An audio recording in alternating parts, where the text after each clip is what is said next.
Hi, my name is Joan Mallick. I have lived in Cleveland Heights for 52 years and in this house for 42 years. And next week I am moving to Oregon. And part of the reason that I'm moving is the major development that they're doing up here called Top of the Hill, in which they're putting 200 and some rental units and some retail and supposedly a park, but I don't think that's necessarily going to happen. At any rate, Fran Minch asked me to talk to you about it so that you could see what we went through, and so I can give you some hints about what you might want to do in order to try to slow down the development. But before I do anything, I want to mention several people that really worked hard with me. Fran is one of them, Joyce Reiki is another, and Rich Bozick is the third. And we formed a core group that really worked hard to try to get them to modify this development if they weren't going to stop it altogether. So the idea of the Top of the Hill in this development has been in the works since 2008 when the city of Cleveland Heights passed a resolution that they wanted to do that, but it's gone long before that. It was one of the first things that I heard when I went into this neighborhood, was Top of the Hill, Top of the Hill. So one of the problems is that it's a concept that's 13 years old, and one of the things that we were worried about was that they were doing this too late in terms of what was going on in the rest of the city, and as far as development was concerned, and what's going on in terms of financial issues that are surrounding the city. So my group started working on this, I would say it was about in September of 2018, and I think we finished in April of 2020 when they finalized the project and issued the bonds for it. So what I want to do is just talk a little bit about the opportunities that you have that I think you should take first before you try anything else to try to slow the Meadowbrook project down, if not stop it. It's in the same time frame I think the Top of the Hill was, and the council, and I don't know about the new mayor, but the council is very anxious to put their stamp on this and to say that after all those years they're the ones that finally made it happen. So one of the things that we did was faithfully go to every council meeting and talk to them about the issues that we were concerned about. It's too big, it's inconsistent with the neighborhood, it's a poor design, it's a very generic design. You can go around any place in Cleveland and see something quite similar to it. It's too big, and one of the issues was who's going to move into it. So one of the problems is that people talked about this place being for empty nesters, but people in the Cleveland Heights area own big homes, and they want to go into something that is, if not the same, is comparable. And one of the problems with this development is that they have basically 1 bed apartments, 2 bed apartments, studios, and if they have 1 or 2 3-bedroom apartments, then that's a lot, but I don't recall that they have any of that. So that was one of the issues that we were concerned about. I was concerned about the fact that they never did a market study on it, which I think has also happened at Meadowbrook. They didn't do a market study, and so they're going on a lick and a prayer that they're going to have somebody that's going to want to move in there. I did a job study. I looked at the job postings for the major employers here, Cleveland Clinic, University Hospitals, and the university. And while they're hiring, the people that they're hiring for this campus are lower level people that are not going to be able to afford the $75,000 a year minimum income that you have to have in order to be able to rent there. And I have a big home here in Cleveland Heights, and since I'm retired, I would not personally be eligible to live in that place, which they're imposing on my neighborhood. The design was a big issue. The designers and the city of Cleveland Heights claim that it's very consistent with the neighborhood, but the major portion of the development is a 9-story high-rise that's going to be all steel and windows. So we don't see that. One of the other things that they would say to us is that we were old fogies and didn't want to get involved in progress, that we were anti-progress. And I think none of us were totally against the project. We just wanted something that would be have that old shoe cozy feel that Cleveland Heights does, and that's the last thing that this is going to do. So our major attempt at first was, as I said, to go to council and talk about the design, talk about the source of residents there, talk about the cost of it, and that basically did no good. The city council has a rule that anybody can talk. You get 3 or 3.5 minutes allotted to you, and as far as the council is concerned, it's just a boring issue that they have to put up with. And so they listen to you. Sometimes they'll nod their heads politely and say thank you, but most of the time they just ask who wants to talk next.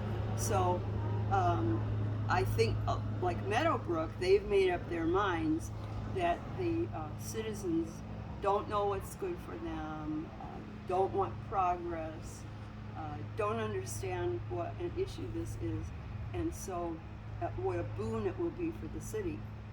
And so generally they feel that they know better than all of the other citizens in Cleveland Heights, and it doesn't make any difference what your background is, how long you've lived here, what your involvement is with city issues.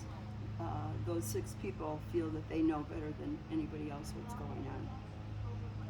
So unfortunately, we waited too late to come up with a different strategy. And what I want to talk about is the opportunity that the state of Ohio gives you to fight these things, although they don't necessarily know that they're giving you that option. So what we did is start a petition. The state of Ohio allows any citizen in any residential area to get a petition together and call for an initiative. And what an initiative does is require the council to hold an election for the issue that you have petitioned for. Our problem was we started late. We didn't start until late August. Then we went into the cold season, then we got COVID, and so we sort of got shut down. But I think with a concerted effort, with more people than I had in my core group, and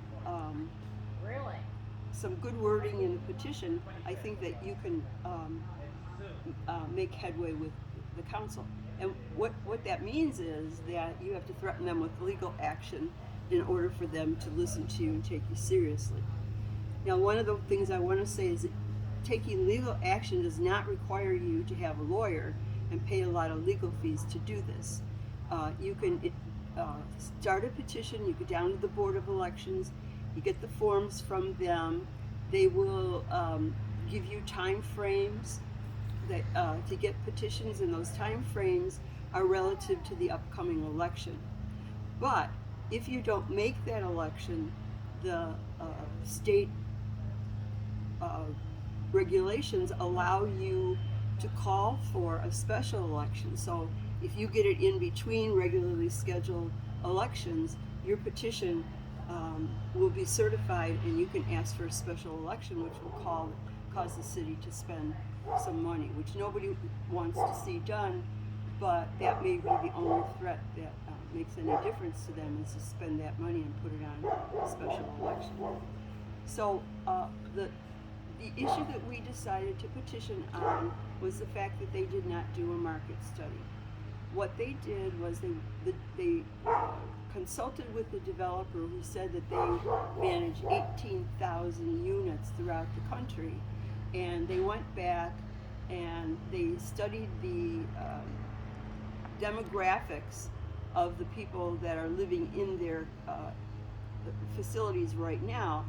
And so then they came back and they just said, well, the people who are going to move into this building from the Cleveland Heights and the surrounding area will be just like those people that we know.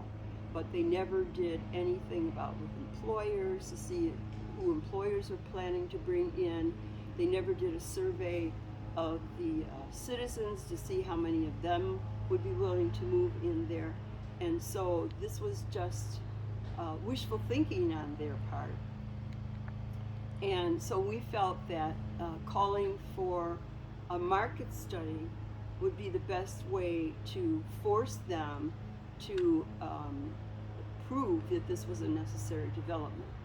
Now, since they haven't done that and they're putting up 200 and some units, they haven't done one on Meadowbrook and Lee that I know of either. So now they're talking about another at least 200. So they're having 400 units being developed that they don't really have a firm footing in terms of data to justify that. So I would suggest that you use that option, although there are a lot of other ones. In talking to people, we felt that this was the most sturdy option that we had, the most concrete thing that we could do. So you have to get, I'm sorry, I can't remember right now, the percentage. You have to get a percentage, 10 percentage, okay, 10 now I remember, 10% of the number of people that voted in the previous election. So they have to be registered voters, and they should be people that voted in the previous election. It doesn't make any difference whether it was a national election or a local election. So the Board of Elections will give you that number. They will also give you a breakdown of the various voting areas in Cleveland Heights, so that you, and how many people live in those, so that you can have an idea of which segments to target in terms of people that are living close to the Lee Meadowbrook area, and then you can spread out from there. But you'll know exactly which ones are the best targets, not only in terms of geography, but in terms of the number of people that vote from that precinct. We were successful at the libraries. I think we had a really good turnout there. We were successful at the voting places, and now that the community center is being used for many of the voting districts here, that was a wonderful place, and we got many signatures during the 2019, I think it was the 2019 election. So that's one place to go. The library will allow you to stay out there. They don't give you any hassle. You also need to know that you don't need any special permits from the city of Cleveland Heights in order to circulate a petition. It's best if you want to go outside a retail store or someplace like that to ask the people if it's okay with them if you stand outside the door. Don't ask Marks. They called the cops on me because they didn't think that I had the right to be in the public parking space. So churches were good. We went to church meetings. There are citizen groups that meet throughout the country, throughout the area, and so you can look those up. But I would say that that's the best thing to do. Target where you're going to go, get people to sign up, and all they have to do is do 3 or 4 hours at a time. It's not an all-day thing. But if they go to the right place and target the group, then if you get enough people, everybody can spend a little bit of time and help get the petition signed. The other thing that was very helpful is that we talked to people, and then they were enthused about it, and they would say, we'll call our neighbors together and come on over on such and such a day, and we'll bring the neighbors over. So if you can get somebody that's willing to do that, that's very helpful too. People don't all have to be petitioners, but they can help get the petition signed. And if they don't want to do anything in terms of spending time circulating petitions, there's always the option of just telling them your signature is one more closer to what we need in order to do this. I think those are about the major things that I want to talk about. I'm moving to Oregon, but in the 21st century here, we're always just a click away from being available. So if you want to get in touch with me, you can get through Fran through the Facebook link, and I will answer any questions that you want to. And I really, really wish you the best in getting this done. I think it's important for people in Cleveland Heights to take control over what's going on. Help the council people understand that we elect them to represent us, and that we don't elect them to tell us what they want us to do. Okay, thanks. Good luck. I'm going to walk over and show you the Top of the Hill project from Joan's backyard.